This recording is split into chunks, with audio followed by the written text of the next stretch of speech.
കണ്ണൂരിൽ നിന്നും സൂര്യാതപത്തിന്റെ വാർത്തകൾ വരുന്നു. അവിടെയും കടുത്ത ചൂടാണെന്ന് നമുക്കറിയാം. എങ്ങനെയൊക്കെയാണ് സാഹചര്യങ്ങൾ? അനുജ, ഇന്ന് കണ്ണൂർ ചെറുപുഴ സ്വദേശിയായിട്ടുള്ള ബെന്നി ഫിലിപ്പിനാണ് സൂര്യാതപം ഏൽക്കുന്ന ഒരു സാഹചര്യം ഉണ്ടായത്. അദ്ദേഹത്തിന്റെ വീട്ടുവളപ്പിലെ കിണറ്റിൽ നിന്ന് വെള്ളം കോരുന്ന സമയത്ത് രാവിലെ 11:30 കൂടിയിട്ടാണ് അദ്ദേഹത്തിന് സൂര്യാതപമേറ്റത്. ശരീരത്തിൽ വയറിന്റെ ഭാഗത്തൊക്കെ ചില അസ്വസ്ഥതകൾ അനുഭവപ്പെട്ടു. പിന്നീട് നോക്കുന്ന സമയത്ത് അവിടെ നിന്ന് നീറ്റലും ചൊറിച്ചിലും ഒക്കെ അനുഭവപ്പെട്ടു എന്നാണ് അദ്ദേഹം പറയുന്നത്. ആ ഭാഗത്തൊക്കെ ചുവന്ന് ധരിച്ചു വന്നിട്ടുണ്ട്. പ്രാഥമിക ശുശ്രൂഷയൊക്കെ എടുത്തിട്ടുണ്ട്. ഈ ചെറുപുഴ എന്ന് പറയുന്ന ഒരു മലയോര മേഖലയാണ്. ഇന്നലെയൊക്കെ അവിടെ മഴ പെയ്തിരുന്നു. അടിക്കടി മാറുന്ന ഒരു കാലാവസ്ഥ ജനങ്ങളെ വല്ലാതെ അലട്ടുന്ന ഒരു സാഹചര്യമുണ്ട്. നമുക്കറിയാം, കണ്ണൂർ ജില്ലയിൽ തന്നെയായിരുന്നു സൂര്യാഘാതമേറ്റ് സംസ്ഥാനത്ത് ഏറ്റവും ആദ്യം ഒരു വ്യക്തി മരണപ്പെടുന്ന ഒരു സാഹചര്യം ഉണ്ടായത്. സനൽകുമാർ എന്ന് പറയുന്ന വ്യക്തി കിണറിന്റെ ജോലി ചെയ്യുന്നതിനിടയിലാണ് ശാരീരിക അസ്വാസ്ഥ്യം അനുഭവപ്പെടുകയും പിന്നീട് ആശുപത്രിയിൽ പ്രവേശിപ്പിക്കുകയും ചികിത്സയിലിരിക്കെ മരിക്കുകയും ഒക്കെ ചെയ്തത്. ഇന്നലെയും മിനിയാന്നുമൊക്കെ പല ആളുകൾക്കും സൂര്യാതപമോ സൂര്യാഘാതമോ ഏൽക്കുന്ന ഒരു സാഹചര്യമൊക്കെ ഉണ്ട്. മലയോര മേഖലയിൽ ഉൾപ്പെടെയുള്ള സ്ഥലങ്ങളിൽ ഈ സാഹചര്യം നിലനിൽക്കുന്നു എന്നുള്ളതാണ് ഗൗരവമേറിയ വിഷയം. അനുജ, അതാണ് കണ്ണൂരിൽ നിന്നുള്ള വിവരം. ഇനി നമ്മൾ പോകുന്നത് മൂന്നാറിലേക്കാണ്. രാഹുൽ വിജയൻ വിവരങ്ങളുമായുണ്ട്. രാഹുൽ, മൂന്നാറിൽ ഇപ്പോൾ അൾട്രാ വയലറ്റ് സൂചിക 8-ലെത്തിയിരിക്കുന്നു ഇൻഡെക്സ് എന്നതാണ്. കളക്ടറുടെ പ്രതികരണം നമ്മൾ നേരത്തെ കേട്ടു. ജാഗ്രത പാലിക്കേണ്ടതുണ്ട്. പ്രത്യേകിച്ച് ഇപ്പോൾ അവധിക്കാലമാണ്. ഒട്ടേറെ പേർ വിനോദസഞ്ചാരത്തിനൊക്കെ വേണ്ടി എത്തുന്ന ഇടം കൂടിയാണ് മൂന്നാർ. അപ്പോൾ അത് അപകടത്തിലാണോ?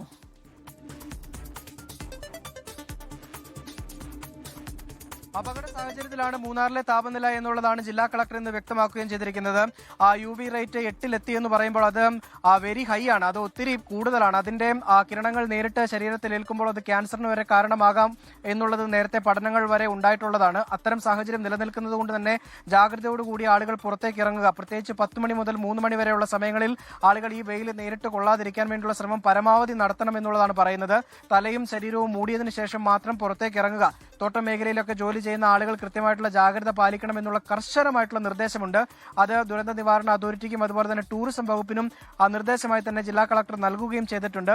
സാധാരണ ഇടുക്കിയിൽ അത്ര കാലാവസ്ഥ പ്രതിസന്ധി ഉണ്ടാക്കില്ല എന്നുള്ളൊരു ധാരണ ആളുകൾക്കുണ്ട്. അതുകൊണ്ട് തന്നെ തണുപ്പ് ആസ്വദിക്കാനും ഒരല്പം ശാന്തതയ്ക്കുമൊക്കെ വേണ്ടി മൂന്നാറിലേക്ക് ഈ അവധിക്കാലത്ത് ഒത്തിരി ആളുകൾ വരുന്നുണ്ട്. അവർക്കറിയാത്തൊരു പ്രധാനപ്പെട്ട കാര്യമാണിത്. എന്തായാലും ടൂറിസം മേഖലയെ ബാധിക്കുന്ന വിധത്തിൽ അല്ലെങ്കിൽ കൂടിയും ആളുകൾ ഒരു ജാഗ്രത അല്ലെങ്കിൽ ഒരു മുൻകരുതൽ സ്വീകരിക്കണം എന്നുള്ളതാണ് ജില്ലാ കളക്ടർ പറയുന്നത്. ഇത്തരത്തിലുള്ളൊരു സാഹചര്യം നേരത്തെ റിപ്പോർട്ട് ചെയ്യപ്പെട്ടിട്ടില്ല എന്നുള്ളതാണ് കളക്ടർ വ്യക്തമാക്കുകയും ചെയ്യുന്നത്. സാധാരണ UV റേറ്റ് എന്ന് പറയുന്നത് 1, 2 അതിനപ്പുറത്തേക്ക് പോയി കഴിഞ്ഞാൽ പ്രതിസന്ധി ഉണ്ടാക്കുന്നതാണ്. ഇവിടെ ഇപ്പോൾ 8 ആണ്. 8-നപ്പുറത്തേക്ക് 11 എത്തിക്കഴിഞ്ഞാൽ അത് എക്സ്ട്രീം ലെവലാണ്. അതൊരു കാരണവശാലും ഉണ്ടാകാൻ പാടില്ലാത്ത ഒരു കണക്കാണ്. അത്തരത്തിലേക്ക് നിലവിലെത്തുന്ന ഒരു സാഹചര്യം ഉണ്ടാകാൻ ഇടയില്ല എന്നുള്ളത് പറഞ്ഞിട്ടുണ്ട്. പക്ഷേ 8 കൃത്യമായി ജാഗ്രത പാലിക്കേണ്ട ഒരു കണക്ക് തന്നെയാണ്. അതിന്റെ ആശങ്ക സ്വാഭാവികമായിട്ടുമുണ്ട്. ഇത് ഈ ഉയർന്ന പ്രദേശമായതുകൊണ്ട് തന്നെ അതിനുള്ള ഈ അൾട്രാ വയലറ്റ് രശ്മികളുടെ ഒരു നേരിട്ടേൽക്കുന്ന ഒരു സാഹചര്യം കൂടുതൽ ഉണ്ടാകാൻ സാധ്യതയുണ്ട് എന്നുള്ളതാണ് ഇവിടെ വ്യക്തമാകുന്നത്. എന്തായാലും ആശങ്കപ്പെടേണ്ട ഒരു സാഹചര്യം ഉണ്ടോ എന്ന് ചോദിച്ചാൽ ജാഗ്രത ഉണ്ടാകണം. ആശങ്കപ്പെടേണ്ട ഒരു സാഹചര്യം നിലനിൽക്കുന്നില്ല എന്ന് പറയാനും കഴിയില്ലാത്ത അവസ്ഥയിലാണ് മൂന്നാറിലെ കാര്യം.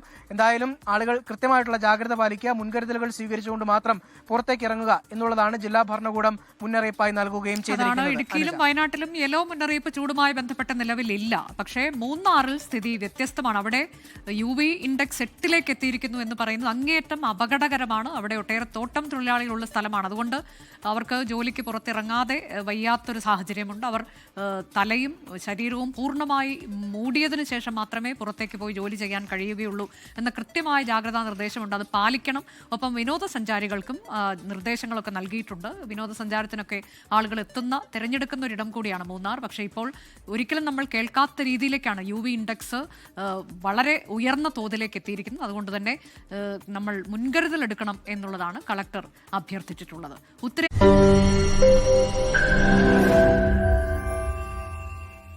ലോകത്തെവിടെയായാലും ഏത് സമയത്തും 24 വാർത്തകളും ഓഗ്മെന്റഡ് റിയാലിറ്റി പാക്കേജുകളും എക്സ്പ്ലെയിനറുകളും വിശദമായി കാണാൻ ഞങ്ങളുടെ YouTube ചാനൽ നിങ്ങൾക്ക് സബ്സ്ക്രൈബ് ചെയ്യാം.